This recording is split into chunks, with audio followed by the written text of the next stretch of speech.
Hello everyone and welcome to this video, which is in our Human Game series. I'm Grandmaster Matthew Sadler, and today we are looking at a really nice game between Ljubomir Ljubojevic and Viktor Ljubojevic-Kortchnoi, played in Linares in 1985. I was reading a biography of Viktor Kortchnoi, and this game was mentioned as being a stunning game. And actually, it interested me a lot because I'm actually planning to do a series on Ljubojevic at some time. Fantastic player. Not that much written about him somehow, always overshadowed slightly by some greats like Kasparov and Karpov. You know, he was really in the wrong generation somehow. But a wonderful player, and so I'm going to do some stuff about him. But this is already a taster, a great game of his played against Kortchnoi in Linares 1985. Let's have a look how it went. So e4, e6, Kortchnoi's favourite French, knight c3 and bishop b4. e5, c5, a3, takes, knight e7, queen g4. So looking for the poison pawn variation after something like c takes d4, for example, queen g7, rook g8, queen h7, queen c7. Lots and lots of sharp stuff in there. Yeah, knight e2 is the main line. Huge number of games in that.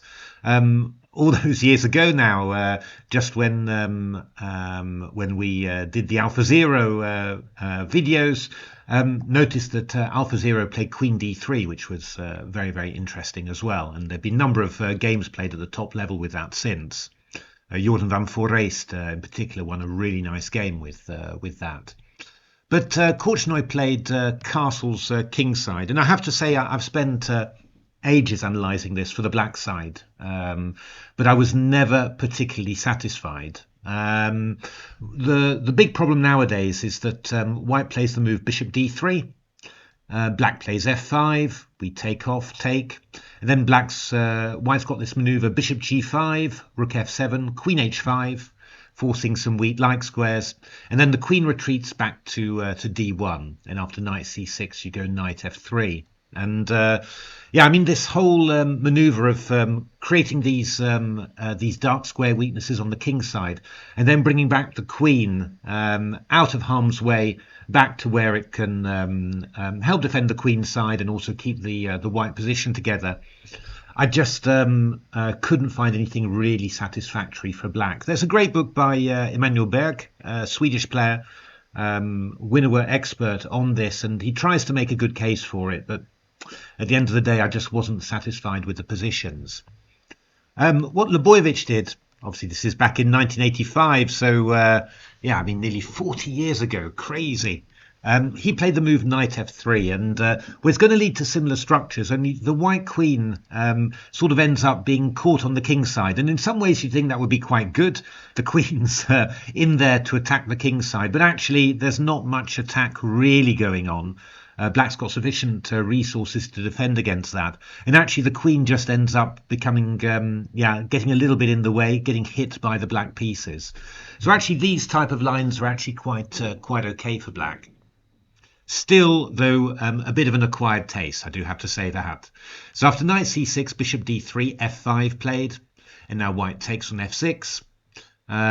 Rook takes f6. So I mean, it's white gives up this central point, but on the other hand, you get the e5 square for the white knight, and you really get you make sure that the diagonal is open, so the black king is exposed, and you've got plenty of good squares for this dark squared bishop. I mean, it could potentially come to f4 and e5, for example.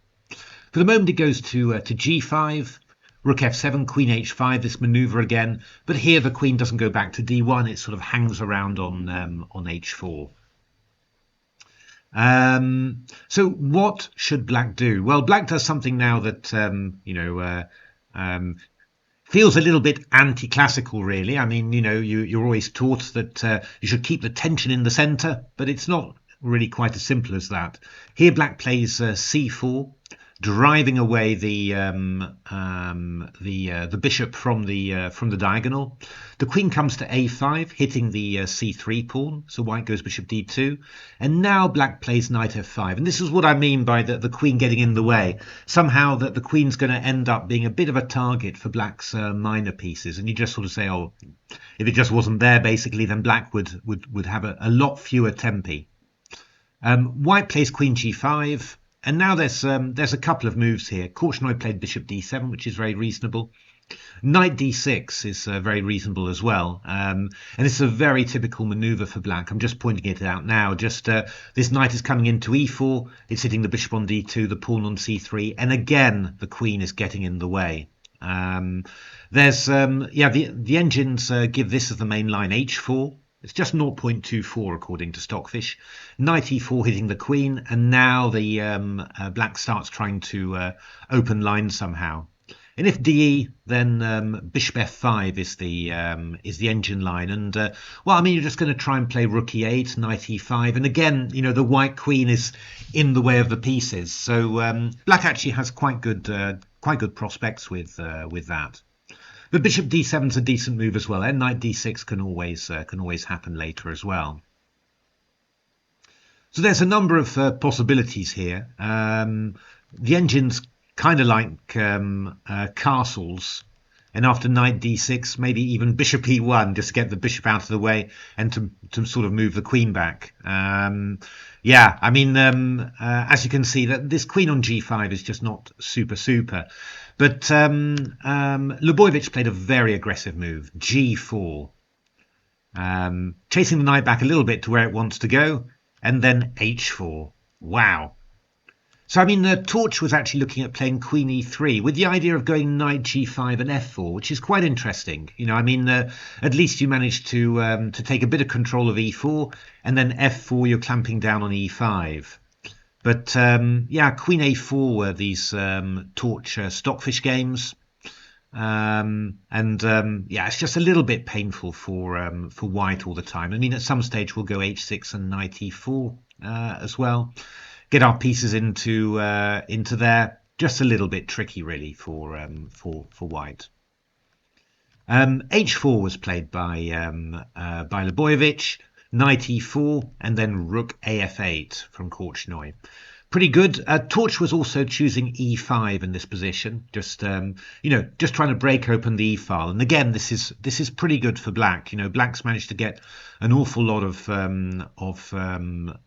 activity there. And one of the key things that the engines were doing is that after h5, they were looking for moves like g5. So keep that king side closed, give away the g pawn. And this was, I'll just show you the line, takes, c3. Always find, these sort of moves I find very hard to make for black. You know, closing a diagonal like that, but just to gain some time. Rook g7. And yeah, I mean, white's problem is that he'd really rather sort of have his pawns back a little bit like this and sort of be a bit more together. Now everything's sort of kind of falling apart, really. f4, we go rook e8. We're threatening bishop g4, and after castles we go h6. And again, you know, once this knight retreats, then g4 is hanging. It's a little bit tough for white to keep the position together. And actually, there's not really any more attacking chances there. But you know, incredibly complicated positions, of course. But rook af8 is a very sensible move. h5, and now Kortchnoi played the very sharp g takes h5. Actually, in the biography, I think this was a suggestion of Buadze, I think. I think I'm right in saying that. A French player as well, a Georgian player, I think. And the idea is simply that after hg6, we're going rook takes g6 here. And we're just keeping this rook on g7, you know, dealing with the g file, protecting h7. And this seems to work pretty well, really. I mean, for example, if you go f3, I take, I go queen c7, threatening this one. And after queen e3, we just go b5. And we're going to go a5 and maybe b4 or e5. It's pretty good, really. I mean, this knight on h4, you sort of feel, is it threatening? And then you sort of say, well, actually, it's kind of blocking any h-file attack that I've got. And, if king d2, we're going e5 here. Takes, king c1, knight c6. We've also got ideas like rook e8 as well. In principle, black's doing quite nicely here. The engines were making plenty of draws, but the engines give it 0.23 for white. So weird positions, huh? But yeah, with black's pressure along the f file, a good centralized knight like this, and yeah, pressure against here. This king sort of caught in the center. The rook's disconnected. Yeah, you can understand why white isn't better at all. I mean, the only thing is that black's position's got a lot of holes. So yeah, it always feels a little bit risky. But Kortchnoi took and went rook g7. And Kortchnoi actually had a very specific idea. What he wanted to do, he wanted to activate his bishop round to g6, and he wanted to gain a tempo with it. I mean, that was the basic idea. I mean, it's pretty clever. I mean, what's the value of having a bishop on g6? Well, it defends the e4 knight. It's pointing towards here in case white ever decides to move the king over there, and of course, it's supporting h7 as well. It's a pretty logical way of playing. But Ljubojevic reacted very nicely here. He played a good move. He played knight g5. So before this bishop gets to e8, he's challenging this knight on e4 and also attacking this pawn on e6. Now, yeah, I mean, what the engines want, they just want black to take on there and move the queen back. Move the queen round to here, and then I think eventually you can play your bishop e8 to g6 if you particularly want to.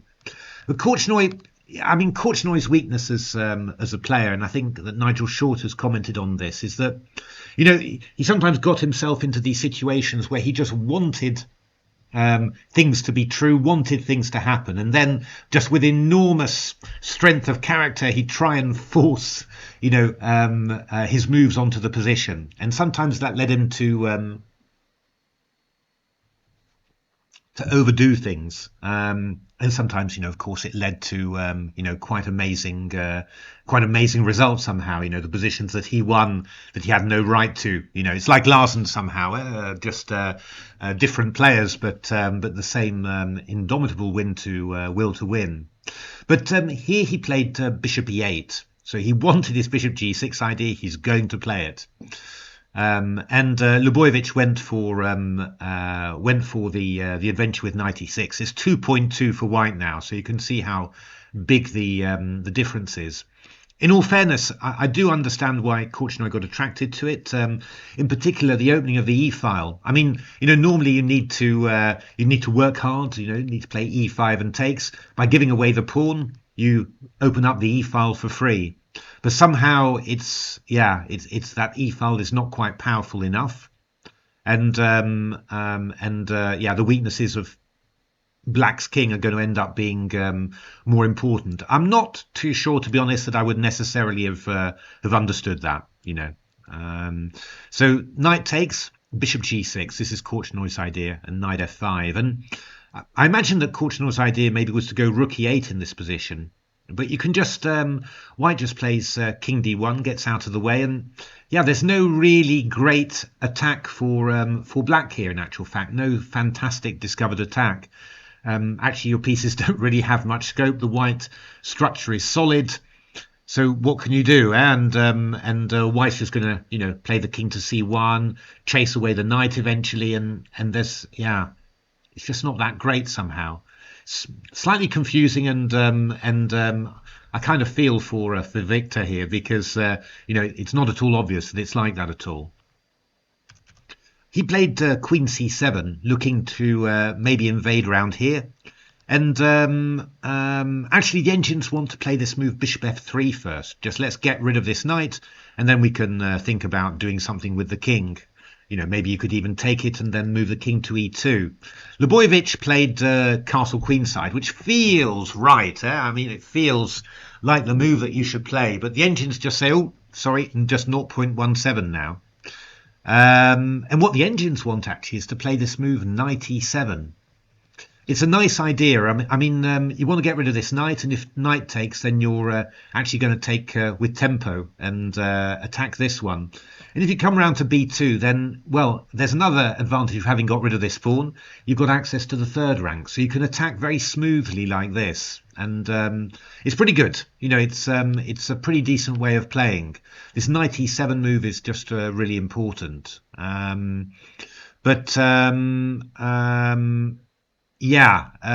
Viktor did was play queen a5, which is very, very natural. And now again, we're back at 1.74. Simply, it just turns out that this attack that looks very strong, I mean, you're thinking, move the knight away somewhere brilliant and give a check on here, just doesn't turn out to be that great.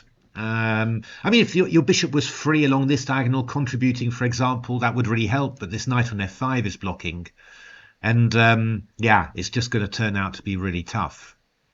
Ljubojevic played a move that wasn't the absolute best. F3 is Stockfish against Torch. That's just what Stockfish wanted.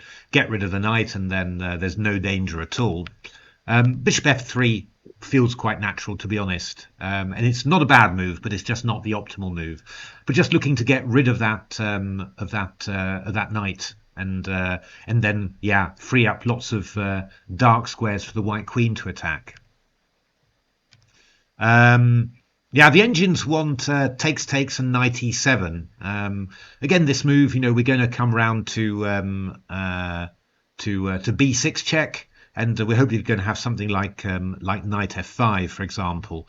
I mean, it's fraught, right? I mean, rook g1, you have to put the king on f8. Takes. And then you've got to judge that that white, you know, all white's possibilities, that they're not that dangerous. But yeah, it looks terrifying to me, to be honest. So yeah, I wouldn't blame Kortchnoi for not guessing that one. Kortchnoi played the very natural human move knight e5, just get in there and threaten to come over with the rook. But Ljubojevic played it quite beautifully, actually. He took on e4, d takes e4, and took on e5. Just not worrying at all, basically, about any danger.